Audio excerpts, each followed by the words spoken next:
Welcome to the Who's Left podcast, a show about Indiana politics, history, and culture from an unapologetically leftist perspective.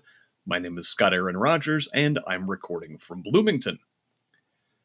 So, over on the weekly Sunday show, that's 10:30 a.m. Eastern on a Project Next live stream near you, I've been trying to include reasonable conservative voices whenever I can.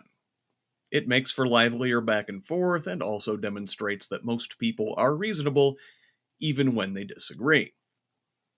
I have one basic rule: no MAGA. I'm not interested in being gaslit on my own panel. Anyway, in casting around for potential conservative panelists, Dr. Tim Peck and Sarah Blessing, the founders over at Project Next, asked if I would consider Tim's nephew Chris. He's a college senior spending the summer in Washington interning for a Republican digital marketing agency.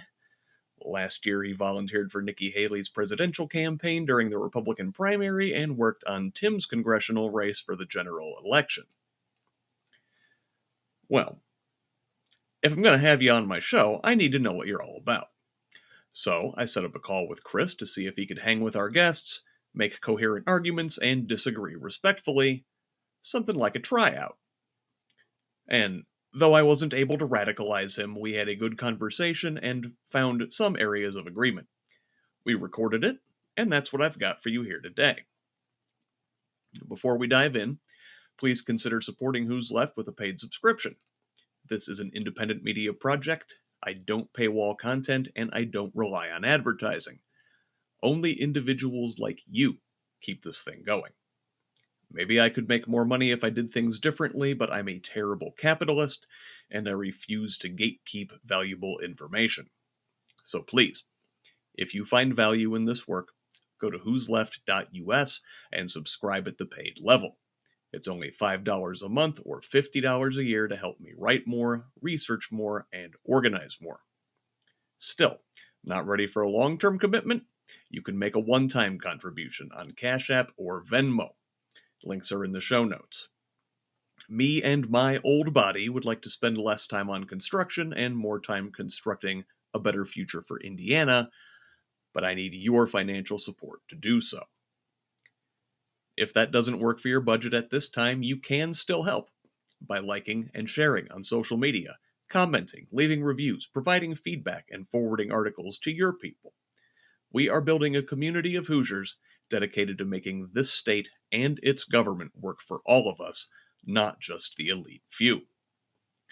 Follow us on Facebook, Blue Sky, YouTube, and TikTok at Who's Left, and I'm personally at ScottRodge78 on Instagram, Threads, Twitter, and Mastodon. Tell the others. Let's build a radically democratic Indiana together. Thanks again. Now, here is my conversation with Christopher Maichin. Chris Maichin, welcome to the Who's Left podcast. Great to have you. Happy to be here. We were just getting to know ourselves, or get to know each other a little bit before we recorded here. But why don't you tell our listeners here a little bit about yourself? Hi, everybody. My name is Christopher Maichin. I am 20 years old, about to be 21 later this July. And I am a rising senior at Colby College. I'm a double government and education major there. I am a proud registered Republican. And I've done a lot of different work through both Republican and Democrat campaigns. I was Colby College's chairman of Students for Haley, running Nikki Haley's campaign at Colby and, recruiting a lot of, students and members to join the coalition, as well as, get votes to get her on the main state ballot, worked at polling locations, and really just tried to spread the message for Nikki Haley as much as we could up in rural Maine. I also worked for in Indiana's 9th district for Tim Peck for Congress on his campaign as his lead Republican strategist. So about using his moderate message and the moderate platform to be able to expand the tent, to bring in, maybe non-MAGA Republicans and some moderate Republicans into the fold, to be able to really spread that message across the aisle and not just have, Democrats and stay within the Democratic echo chamber and everything like that. And yeah, now I'm in DC. I am at the Ronald Reagan Institute's Academy for Civic Education and Democracy, as well as interning for a Republican digital marketing agency. And I'm just super excited to be here.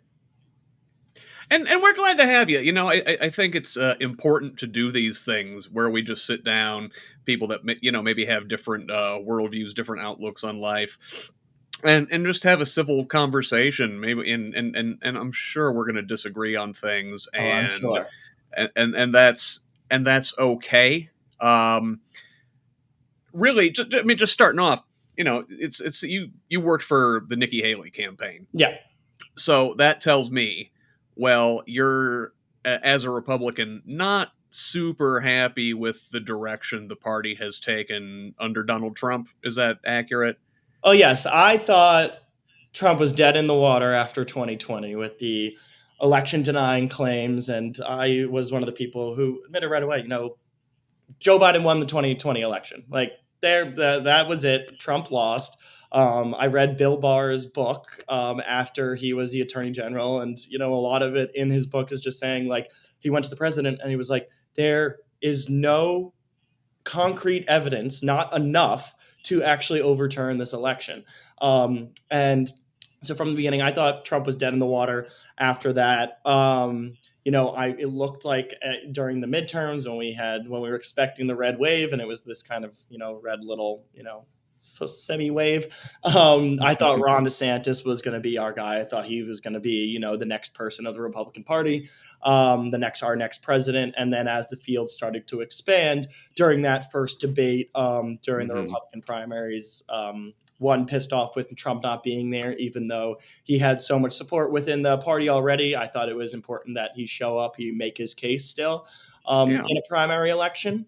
But nonetheless, was really drawn to Nikki Haley. I saw a lot of the same fiscal policy, but a lot of different rhetoric from Nikki. And she had experience as the executive of her own state, being the governor of South Carolina, and she was extremely successful in South Carolina.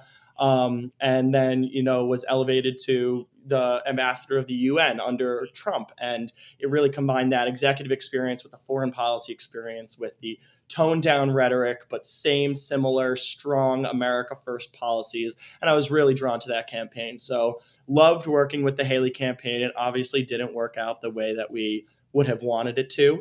But I still think it was super valuable learning from that. And, afterwards, um, it was hard to kind of, not fall in line exactly, Yeah. but just to go all the way over. And I did it. And I'll continue to call out Trump for things that I don't think that he's doing that great. And I'll praise him for the things that I think he does, because he deserves a lot of credit, I believe, on a lot of the stuff that he's done. Um, and so I'm going to call it like it is. But at the end of the day, I didn't vote for Donald Trump. I wrote in Nikki Haley during the election. And I said, if I lived in, and I live in New York, so my vote didn't matter anyway with the electoral college. And I said to everybody, I said, if I lived in a swing state, if I lived in Pennsylvania, if I lived in Georgia, if I even lived in Wisconsin or Michigan, I would have voted for Trump, because I was in the swing state. My vote would have mattered. But since I wasn't, I could vote my conscience, and I still supported the party. But I wrote in Nikki because I thought that would have been the person to best fit the position right now, in a time of chaos and division within our country and across the world. And even though that wasn't the reality, I still do think that Trump is better than the alternative. Mm.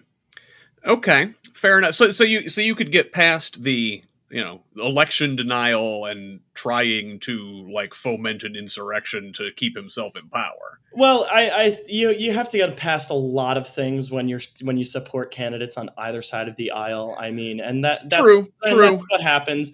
Obviously, those were two big things, but I also think you have to give a lot of credit to Susie Wiles, his campaign manager and his chief of staff. Ever since he left office, in terms of if you look at the campaign in 24 compared to him being a surrogate for people in the 2022 midterms. The election denying rhetoric was completely toned down. He barely ever even mentioned it. And I think that was intentional from people like Susie Wiles's perspective, because they knew that's what lost him supporters. People weren't in complete agreement with that. So I think it was beneficial that he toned down that rhetoric. He didn't continue to emphasize it, because I think people would have continued to call him out for it. But at the end of the day, you have to get past a lot of things with a lot of different candidates, especially when that pool, shrinks a lot.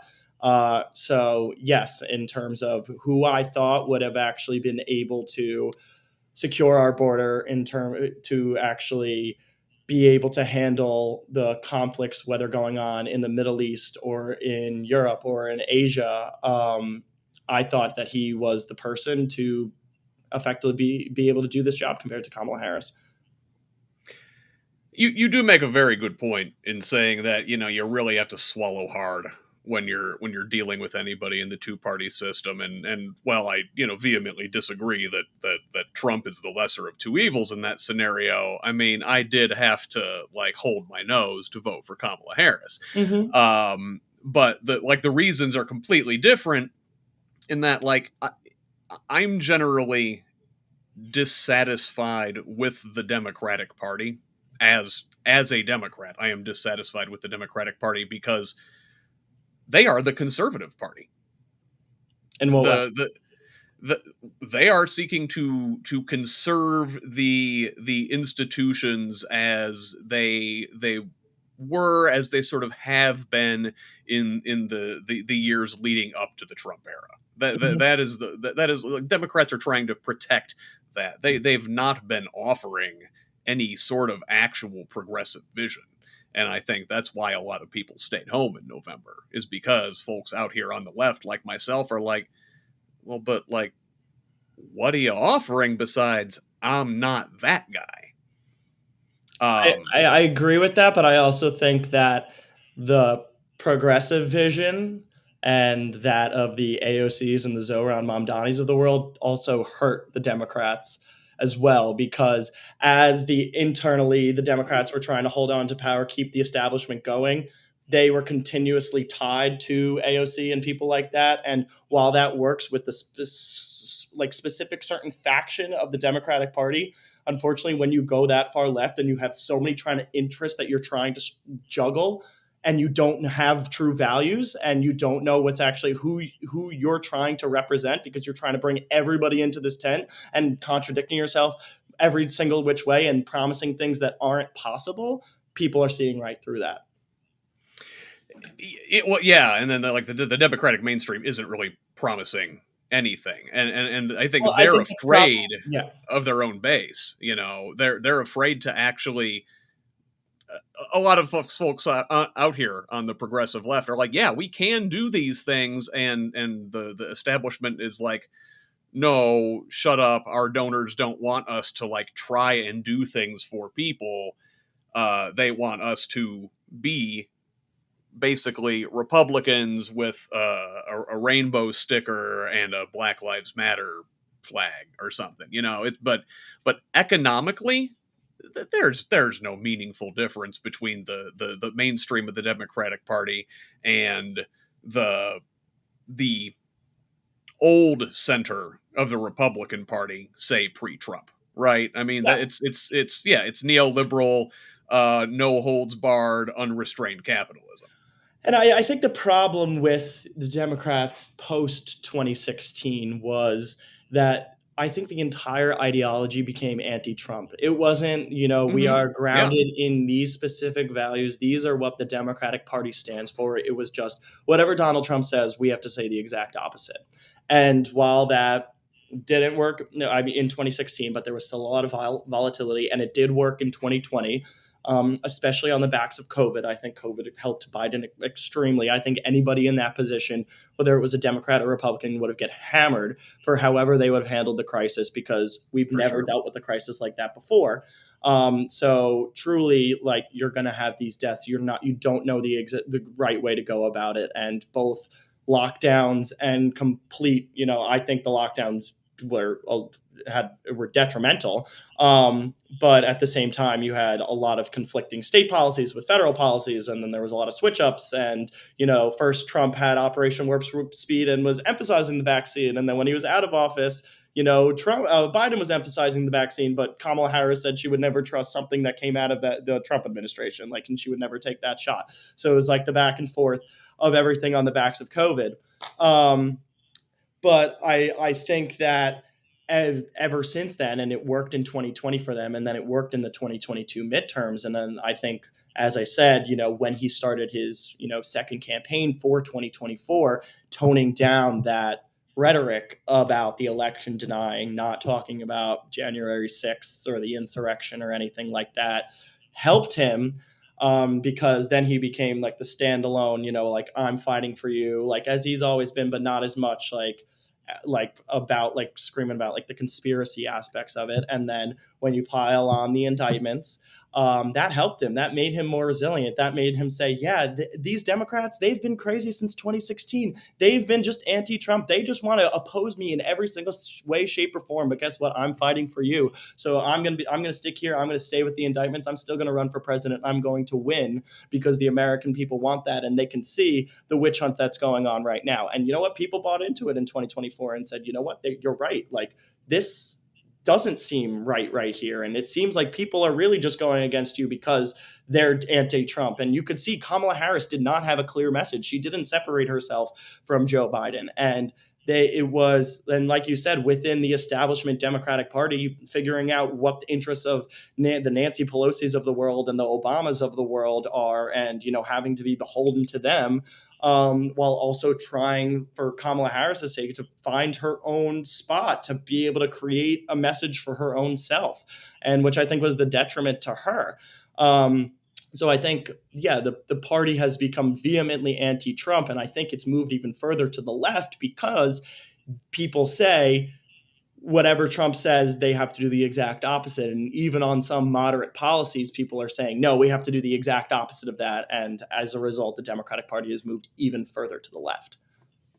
I wish the Democratic Party was moving to the left. They're fundamentally not. I mean, you can But see but it's the but Trump Democratic and Party it is, and leadership. I hope that the Democrats move further to the left, because then Republicans will continue to tie them to people like AOC, and we will continue to win. I mean, the most popular politician in the country is Bernie Sanders, and he Of is course, probably but he couldn't win outside of the Vermont right face now. of the left. You know, because they're actually proposing policies that are for the working class, as opposed to just talking about fighting for the working class and then taking away their health care, taking away any child care subsidies they would get, giving huge tax breaks to billionaires. That those things are not popular. If we actually ran against those, like if you mentioned Zoran Mamdani, he won a pretty sizable victory in the Democratic primary in New York by actually talking about the things that people want him to talk about, economic populism. Whereas you can see Hakeem Jeffries, Chuck Schumer, all the establishment figures, Bill Clinton and Larry Summers lined up behind Cuomo, who's a total creep bag. Um, the party is afraid to embrace what Mamdani talks about. Like, stop. That's why you lose, because you won't do that. I completely disagree, and I hope that the Democrats continue to do that, because I think they will lose more if they go in that direction, because you don't have moderate Dems coalescing around people like Mamdani. And in a time like this, moderation is what is needed. Is people coming to the middle and agreeing to disagree on some things, but saying we're going to get other things done, rather than promising things that you can. Mamdani can't do the majority of the things that he wants to as New York City mayor. He can't raise taxes. That's the state legislator and the governor that does that. So in all of these things, and making transportation free and doing all the free grocery stores and the things like that, and now having, he just proposed government buying up private property for more subsidized housing. those things aren't going to work in New York City, in the economic capital of the hub, and with a mayor that's talking about taxing the rich even more in one of the highest tax states in the country, the highest tax state in the country. People are already saying they're leaving. They're not going to spend the majority of the time in New York anymore because they're not going to want to pay those taxes. And it's the economic capital and hub of the world. And I'm afraid that they're going to lose businesses to more economic and business friendly places like Texas and like Florida. So I think what he promises, it's socialism, democratic socialism. It sounds great. Oh my God, less government run grocery stores, that sounds amazing. Freezing the rent, that sounds great, but when you actually are within a capitalist system that has worked for the last 250 years, you can't just put in Has a it? little. Yeah, I think that's the one Ha- of the reasons that the United States is still won the economic power of the world, but still a country in general. I think you've never seen any person fleeing America on a raft to go to a socialist country. You've seen it the other way around, and you know it's true. It's true, and people are afraid, and rightfully so, of socialism, because you see what's happened in places like Venezuela when the government comes in and That's not they. socialism. That's a totalitarian. At the same But time, like still, people, exactly. But I that's the thing, is fundamentally that think most people socialism, do it not never know will what actually work socialism because it becomes means. authoritarianism. It's What we've seen what capitalism taken to its logical extent becomes. Trump is hyper capitalist to the extreme, when unchecked, when unrestrained by things like taxes and regulations, capital accumulates in very few hands. And once they own everything, then they buy the government. And that has been the story of the last 50 years of this country is consolidation, deregulation. Business has grown so bloated, the oligarchy, the billionaire class has grown so powerful that they essentially own the government now.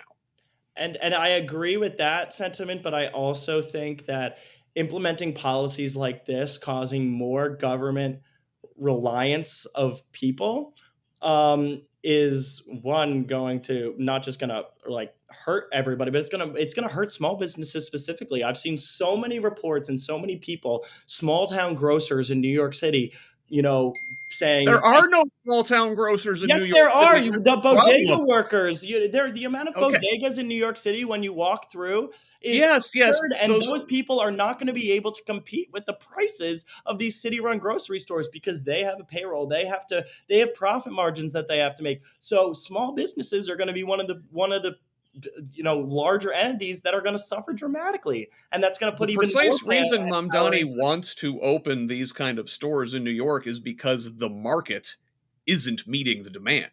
They're just the market is not providing grocery stores in the city. There is not a place where you can find fresh food.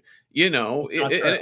We have the same problem out here in rural America where you cannot get fresh food. The only place to buy groceries in half the towns in Indiana is the friggin' Dollar General. But that, You that know, that's the different in the the biggest metropolitan hub in the United States, where there is a bodega, where there is fresh fruit on every corner. And while those prices need to come down, by government taking more control is not going to solve the affordability crisis for Americans.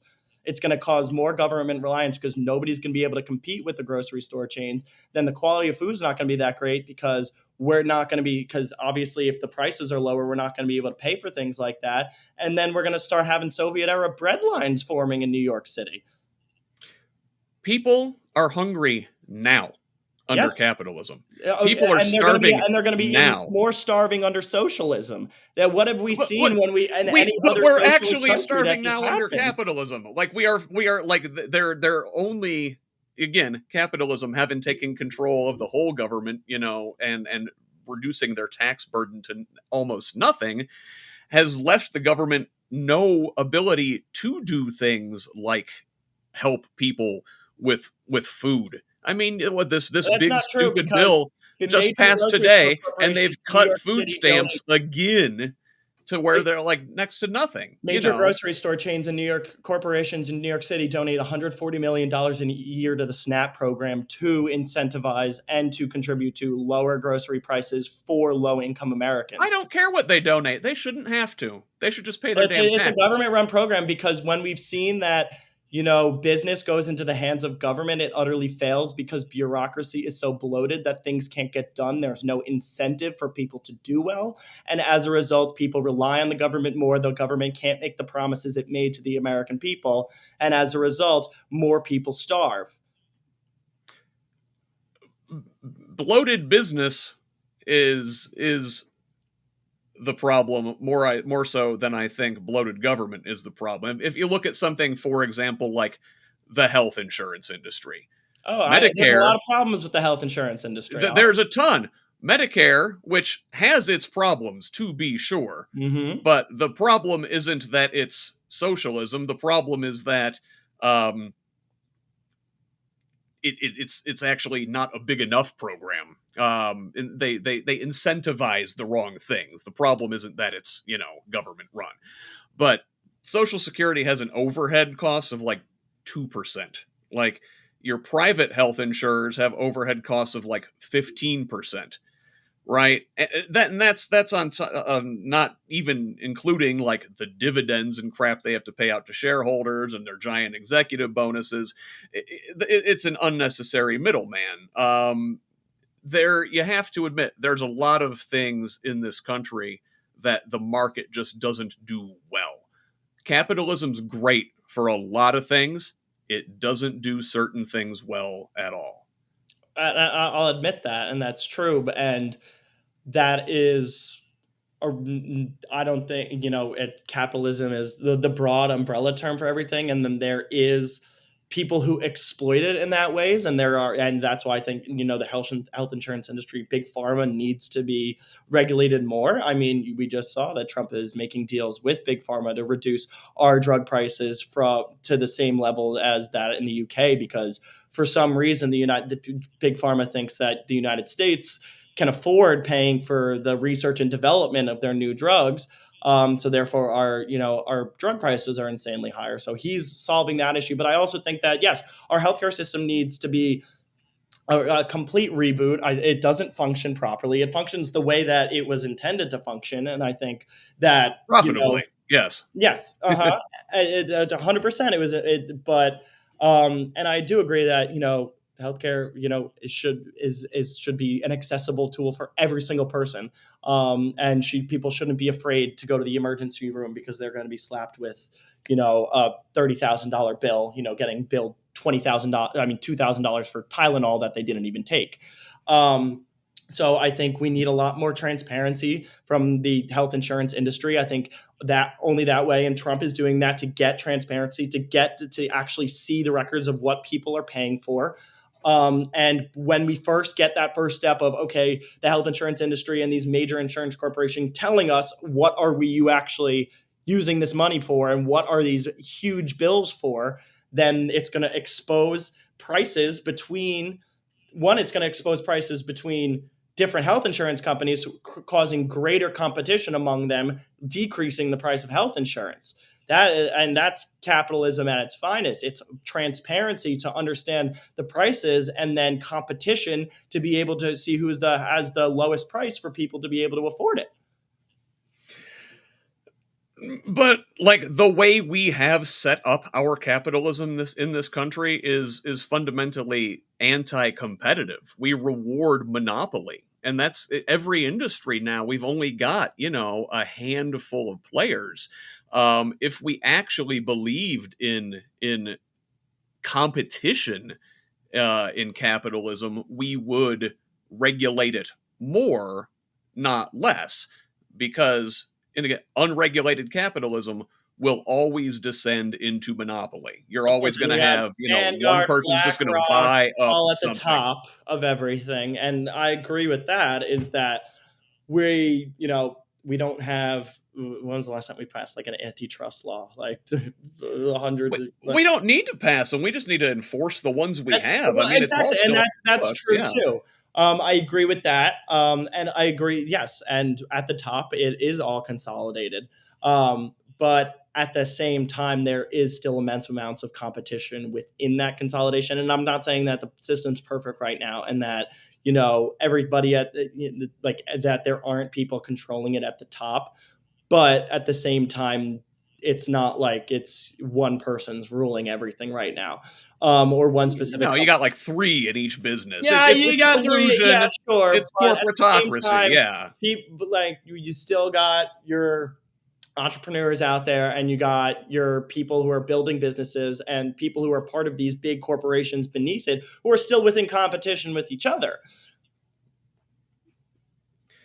So, yeah, I mean, so really, but, I guess what we are saying is we agree that, like, there's a line, there's a certain amount of regulation the government should do. Maybe you want it here, maybe I want it here, Mhm. but there should be one. Yeah, And 100%. I'm really, not saying complete laissez-faire. We're not, touching anything. I think there should be some government regulation over it and preventing companies from, becoming monopolies and things like that. I completely agree with that. Um, and I think that is what was one of, the biggest fears of, the industrial revolution, in the United States, which was, the dawn of like modern capitalism here. mhm. Um, so no, we're on complete agreement with that. I'm still more for deregulation, and obviously you're more for more regulation. And I'm more of the small government, typical Republican approach. And obviously we're going to defer fundamentally on the role that the federal government should play. But at the same time, no, I do agree that there needs to be some regulation to prevent monopolies and major organizations forming that control everything. I completely agree with that. Okay, cool. Yeah. So, and I would say, like, as a person who considers myself a democratic socialist, I think all we are trying to say is, maybe the line should be a little bit more over here. I think a lot of people, and this is a branding issue. The right has been great on branding around this for the last 100 years now. But they say anything that is even remotely socialist, any kind of government involvement in the market, they equate that to full communism. Oh yeah, Like, it's the greatest branding approach ever. I love it. yeah, and it's fundamentally untrue. Like, we don't want that. Business is good. Private enterprise is good.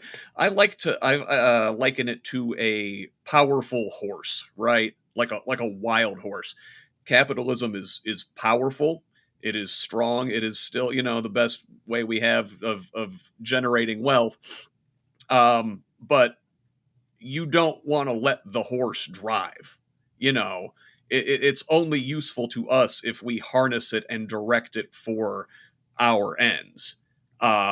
So, and I think someone like me on the left is saying, "Hey, man, that thing's tugging a little too far in one direction. Maybe we should rein it in some more." That's perfect, and that's a perfectly competent perspective to be able to have on that issue from that side of the aisle, specifically, especially. And Yeah, I completely respect that argument. And obviously, I don't agree with that 100% and wholeheartedly, but completely respect that argument from that side of the aisle. yeah, and it's like you talked about, not liking big government. And I think you're talking about big government in a certain way. You don't want government to interfere with the market, with business, with private enterprise. Um, and I'm going to guess, just from talking to you, that you're probably more of a libertarian than a Republican in the modern sense. In Well, in that, the modern sense, I'm a traditional Republican. The party has definitely moved from where traditional Republicans are, the John McCain's and the George W. Bushes of the world. and even like the Nikki Haley's of the world. Yes, But even the George W. Bushes and Nikki Haley's were pretty comfortable with with government being big enough to fit into your bedroom and your doctor's office. yes, and but I also I'm a pro-choice Republican. I don't agree with that aspect of it. So, but also Nikki Haley was the only person on the Republican stage to talk about the issue rather than saying it just needs to be pro-life. She said that she wants to protect as many babies as possible, but also protect as many mothers as possible, and that she's happy, and I'm happy. It's in the state's hands. It's a states' rights issue, but at the same time, if a federal law does come into play, which it looks like this may be going, it's essential that we sit down, we talk to both Democrats and Republicans about this issue, hear both sides, to be able to actually create a concrete thing that protects both babies and mothers. And I agree with that sentiment. And I push it a little even further. And I like to say, if the law is pro-choice, then you can be pro-life, right? That you can still be pro-life Yes, if the law is yes. pro-choice. But if the law is pro-life, then nobody can be pro-choice. Um, and they have to be pro-life then. So, and if we're the Republican Party that talks about less government intervention, more freedom, and more autonomy over your body, but the things that you're able to do, and more liberty to have in your life, then I believe that women should have that right to make that decision over their own bodies. So you sound like a an establishment Democrat. you Well, know. hey, well, like one of your blue dog Democrats that is non-existent anymore. Oh no. Well, I'm personally glad for that. But like, if I wanted to vote for that, I would have voted for a Republican. Of course, yeah. Now the Republicans are what they are for sure.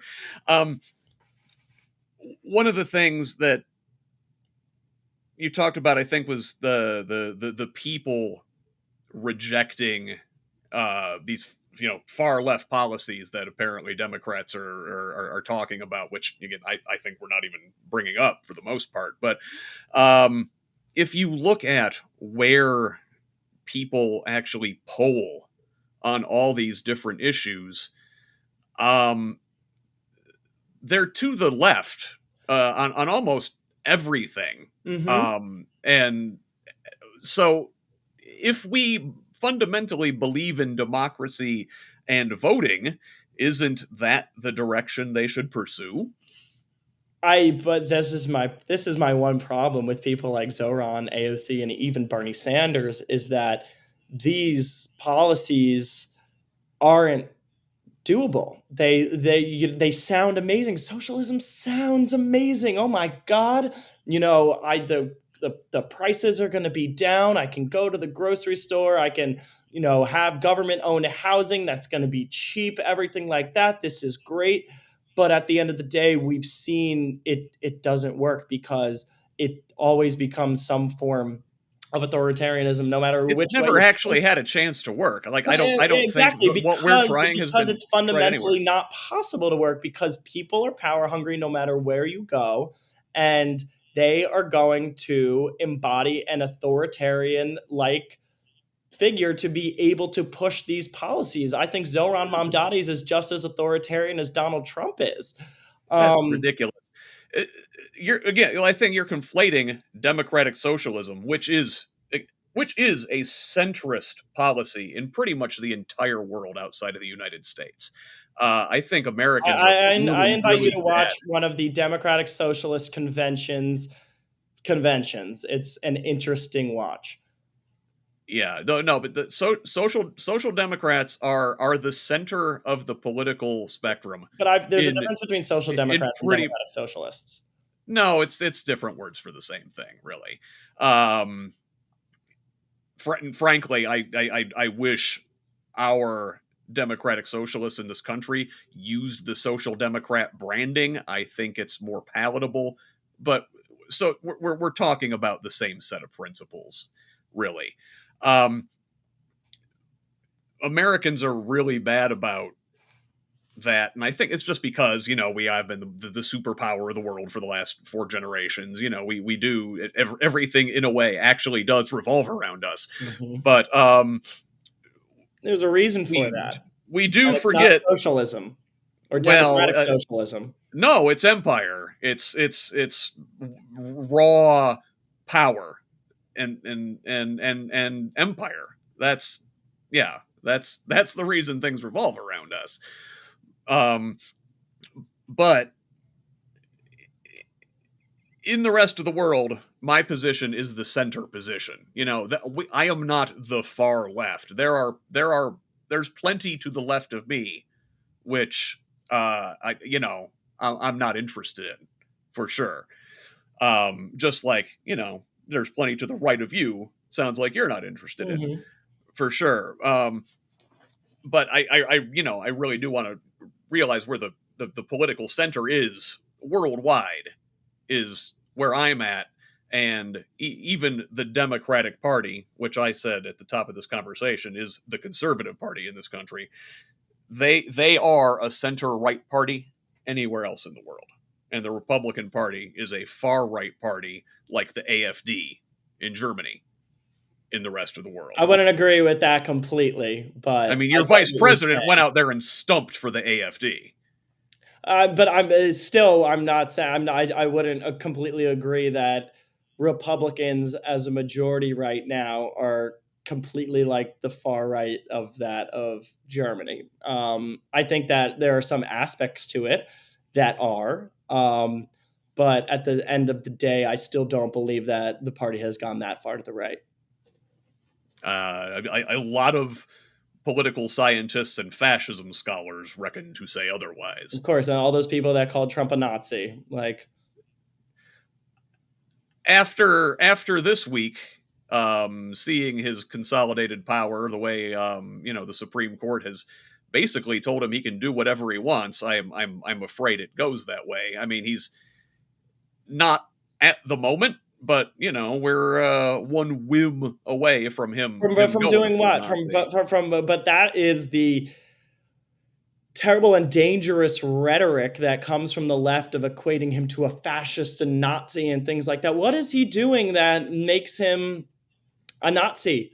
That is He's he violate he well he I mean he checks most of the 14 points of fascism, but I mean he's violating court orders on the daily. That's dictatorship. but violating court not any well now one court can universal injunctions and while I know this Okay, attacks yes, the Supreme okay, Court so everything it's like that. legal now, but that doesn't mean it's right. I mean, fascism, the Germans made all the shit they were doing legal. It doesn't make it okay. And just because the Supreme Court says it's okay for Trump to basically rule by decree doesn't make it okay. But that also wasn't the thing that could because birthright citizenship wasn't the question at hand in that case. So when it does get brought up to the Supreme Court, and from the oral arguments, if you listen to them during the birthright citizenship, even though it was about the universal injunctions, a lot of even the conservative justices, especially like Amy Coney Barrett, who's probably the swing vote of the Supreme Court right now, seemed more in favor of not taking away birthright citizenship because it's unconstitutional. So that But constitutional question is still at play. in the But meantime, he gets to violate people's rights willy-nilly, and each individual case has to take has to take their argument to court. That's it's untenable. So but he's you could going to look at it with any president and any executive order. Just same with Biden and wanting to forgive student loan oh forgiveness. yeah, yeah, no, The oh, for Supreme Court sure, for said sure. no, and then he defied it, and then he did it anyway. No, he didn't. Like Yes, a he lot did. of that shit got Yes, he did. stopped. He started the student loan forgiveness right after the Supreme Court. They found the loophole, and then they started doing the student loan forgiveness. There was some done, but not nearly as much as he wanted No, of to, course precisely not. because But the Supreme still, at the Court same said time, he still did it, even though the Supreme Court said it was unconstitutional, that Congress uh, needed to do it. Nancy Pelosi even said that this needs to be an act of Congress, not oh, just absolutely. Listen, Biden. I'm not going to disagree. I absolutely think this country has ceded far, far too much authority to the executive, and that 100. goes I back agree with that. And every single multiple president presidential takes more power administrations. because they go Yeah, back and they look at the past one and said, well, this guy did this, so I'm going to push it a little further this time. yeah. No, if we were if we had a sane governmental structure, we probably wouldn't even have a president. I think a But uh, just like go back to Alexander Hamilton, you need an energetic executive. You can't, because if we had Congress making decisions, foreign policy decisions, we would have never been able to actually come to a consensus on anything. And when matters are of utmost urgency, you need that one person to be able to make that decision in that timely fashion. I think a lot of the things our executive came to a timely decision on over the last, say, 80 years, maybe they shouldn't have. Um, I mean, really, Well, what? if you're when you're talking, yeah, okay, I could agree with that. Yeah, and there's a lot of executive unilateral decisions that happen that probably weren't the best, but at the same time, when those issues need to be addressed with the utmost urgency, you cannot rely on the most dysfunctional body in America, Congress, to be able Yes. to act in a swift and according manner. Yeah, but why is Congress dysfunctional? I think Congress is inherently dysfunctional because, in many ways, it's rigged, it's unrepresentative. Exactly, and it's also the two party Yeah. system is what it destroys Oh, the country. absolutely, absolutely. Yeah, yeah, definitely in favor of like, I would eliminate both parties with a magic wand Oh, that if would be I great. could, George Washington and warned us about that in his farewell address. yeah, absolutely. Like a real like parliamentary system, I think would benefit all of us and be far more representative of the population than what we've got. I mean, our Constitution is fundamentally anti-democratic. It has all these checkpoints built in where the wealth class has like a veto over what people actually want. You know, the Explain that Senate, to me. What do the you mean by electoral. how does the Constitution frame that the wealth class has the power over what the people want? Okay, so well, I mean, they talked about this in in the Constitutional Convention, which was illegal, by the way. The entire thing was a coup. They didn't have the authority to do it, but um, they debated, how much democracy to allow, and they have the People's House, which is the actual voice of the people, and we use various map making techniques to kind of pen folks into convenient districts now, but still it is the most representative. The Senate was put in place specifically to give a check, to separate democracy from law.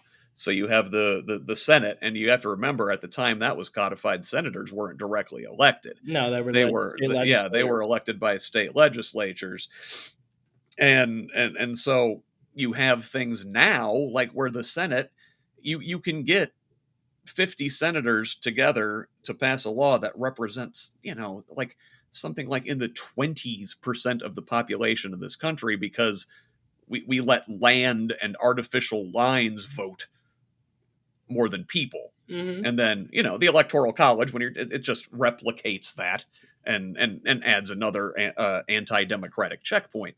So, But that the electoral college is also created because of the warning of factions being created, which I do agree with that aspect of the electoral college, in that if one specific area, a highly populated area, say like New York City, has millions of people in it and can overpower that vote, the needs and of a person or a farmer in Nebraska or Indiana, say, are going to be far different than the needs mhm. of somebody in New York. And even though that population is far greater, their needs are so much different, but that is going to overpower them. So with the electoral college, while in New York you're still going to get 29 electoral votes, um, in a state like Nebraska, it's what, three, or four, I think. Right?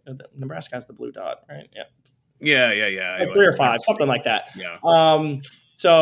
But it's like, so the needs are far different from people all across the country, and I think that's what they intended, because one of the biggest warnings was against factions, was against this hive mind being created, and that's what we see in a lot of these, in any area you go to, and that's why we're Oh so yeah. divided between states right now, and rural areas compared to urban areas and things like that. Yeah, I think that, but I agree with the electoral college, the purpose of it in terms of giving that state or that group or that population who maybe doesn't have as many just people around it in general, but far different Sure. needs, still giving them that vote. Yeah. Oh, no, I absolutely agree. Like the point of making sure that all of the different various regions are represented and everything, super important. But in practice, what it has been used to do in this country is to make sure that the minority typically rules over the majority by exploiting these various anti-democratic features just built into the document, and just it's incredibly hard to amend, so we're very much stuck with some of these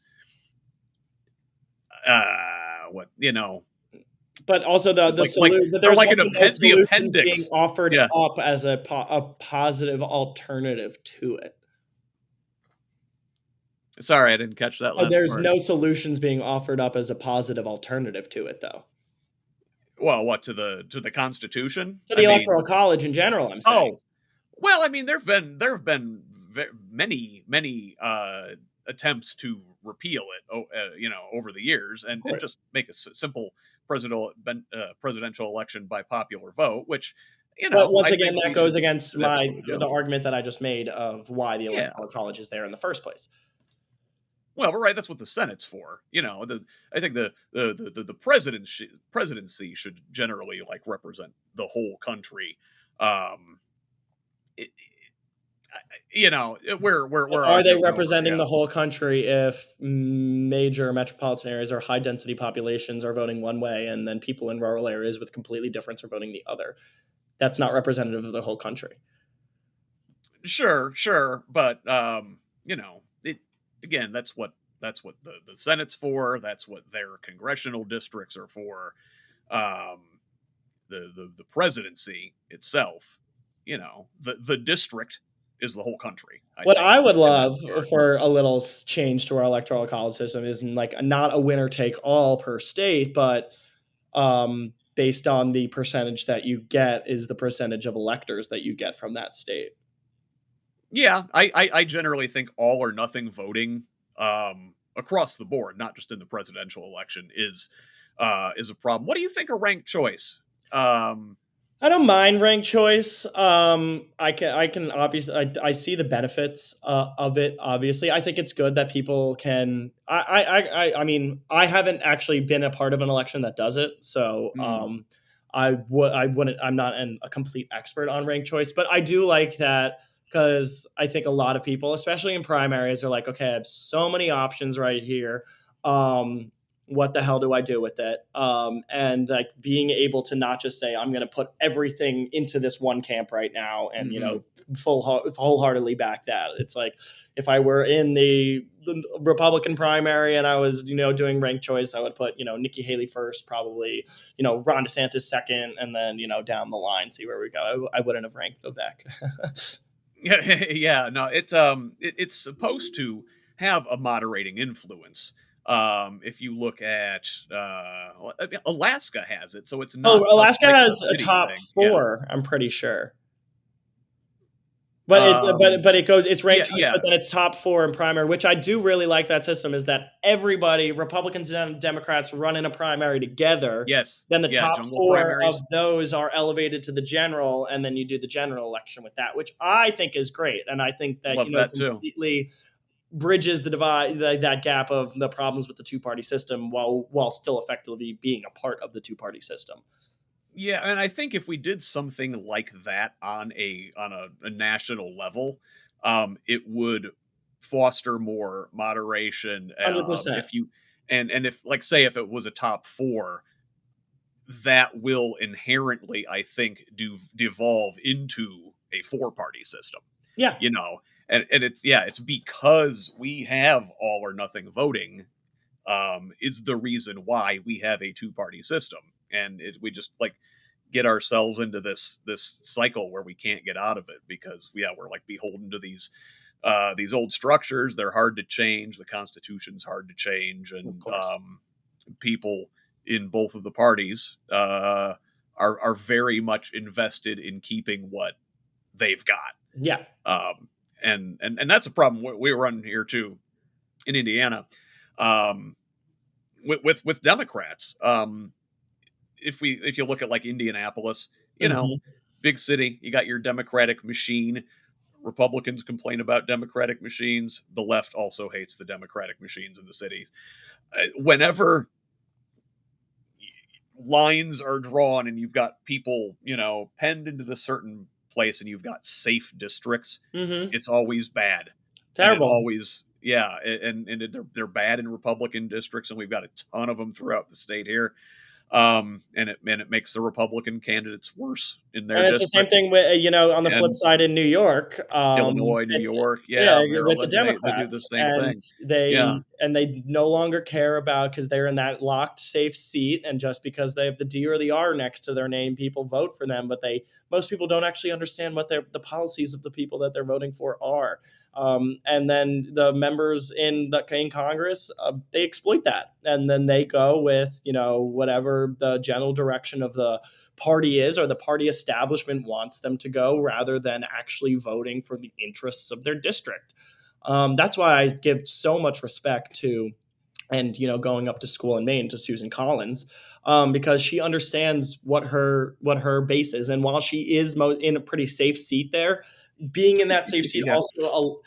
being in that safe seat also allows her to be able to juggle these interests. One, because she knows in a general election she's going to have Democrats vote for her because she voted against things like the one big beautiful bill, and things like that. But she is not, quote unquote, beholden to anybody because she represents such a diverse state, um, ideologically. And we don't have a Yeah. lot of states like Maine where it is so split. Like the southern half is Democrat, the top half is Republican, and things like that. But Maine also doesn't do winner take all for their electoral college. So I think people see more like, oh wait, Maine's red up here but blue down here, rather than saying, oh wait, you look at New York, the entire thing's blue, but when you actually look at it, like Long Island where I live, it's all red. Like, well, there's a lot Oh, of yeah, red yeah, yeah. parts within it. So I think people have this just automatic assumption that one state or one area is all one thing, and Oh, that for there sure, for isn't that sure. this diversity of thought, and diversity of ideology within these, major blue or major red places, where there is, but it's just continuously suppressed because they're in that safe district. So nobody's going to dare to run against that person because they're just going to lose all their money and then lose by a couple 100,000 votes. Yeah. So we're coming up toward the end of our hour here, and I think we're sort of hitting on something in that, um, like binary thinking is the problem. You Yes, know, 100%. lumping all the people in New York or all the people in Indiana into this one group, and you're saying, yeah, you are that, and people in power, whatever letter they have next to their name, are really counting on us thinking that way, 100%. making this black or white thing. So There's a reason only 30% of Americans can pass a citizenship test. yeah, yeah, yeah. That's sad. So like, what can we do to sort of bring more nuanced thinking to the political discussion like this, like what we're doing here? I like this. Me And we too. can say, yeah, hey, I don't like that, but I agree with that. I think for the most part, most Americans, no matter where you live, really do agree on most issues, and those in power want us fighting over the handful of things that we don't agree on. I completely agree, and I think that conversations like this are the best first step for that to ever to happen, and, I think I learned early on, especially when I first started to get into politics around my senior year of high school. One of my best friends is a Democrat, and we would go at each other about stuff, and it was the complete surface level. We weren't informed that great, but it was like, okay, Biden said something and she said that, and then Trump said something, and then I would reiterate that point, and we would clash so much. And then throughout, as we got more informed and had more conversations and things like that, we moderated, both of us. We both moderated, just because we started t- toning down the rhetoric and not actually talking about what the politicians were saying and actually what we believed in. And we were like, wait, okay, we believe in a lot of the same things. And then when we give ourselves labels, then we're going to completely alienate somebody already. Like, I'm sure you going on here, it's like, oh, I'm talking to a Republican today. It was the same thing with me. It's like, oh, let's see how this conversation with this Democratic socialist goes. But at the end of the day, we can realize that, okay, we can have these conversations. It's not scary to have these conversations, and we're not going to be screaming at each other, and we don't have to be screaming at each other or hate each other because we're talking to somebody with a differing viewpoint. But we can come to consensus on some things, that what needs to happen, and that people need to be supported and protected in our country. And then we can both have different ideas on how to go about it. But in that division, in those differences, we realize a lot of our similarities and a lot of ways that we can come together from the far right and from the far left to be able to moderate and say, okay, wait, we can take a little aspect of what you're saying and bring a little aspect of what I'm saying, and try to employ that. And a lot of Americans are going to be susceptible to it, but they're afraid to break out of the two-party system, because if a Republican goes and agrees with the Democrat, they're going to be lambasted and they're going to be exiled from the Republican Party. And it's the same thing with Mm-hmm. Democrats agreeing with Republicans right now. So I have the ideas, they want to have the ideas, and I think, going back to your point of the establishments in both parties that are preventing them from being able to have these ideas and talk about that, I vehemently disagree with Zohran Mamdani and AOC and people like that. But I don't want to suppress their voice. I don't want them to, just to cease from existence. I hope they get voted out. That would be great. But that's the way it should happen. And we shouldn't be suppressing people's voices just because they have a different opinion than we do, or go into conversations with a specific thought in mind of, like, I'm just going to, completely disagree with everything this person says, and, go back on everything that they say. It should be about, okay, this guy, I've heard some crazy stuff about him. Maybe I'm going to go listen to him, and I'm going to come up with an opinion for myself. And then I'm going to talk about it, but I'm not going to rail against him, and I'm not going to scream all of this crazy rhetoric against him, because at the end of the day, he's a politician. Politicians come and go. And what's going to matter is, in 20 years, is if we elected this person, did these policies work? Yeah, absolutely. All right. Well, I think that's a fantastic place to let things off here for today. Chris Maichin, I really appreciate joining me here on the Who's Left podcast. Thank you so much, Scott. I had a great time. Once again, that was Christopher Maichin, young Republican and rising senior at Colby College in Waterville, Maine. He'll be joining the panelist rotation over at Who's Left this week, so expect to see him every now and then on Sunday mornings with us.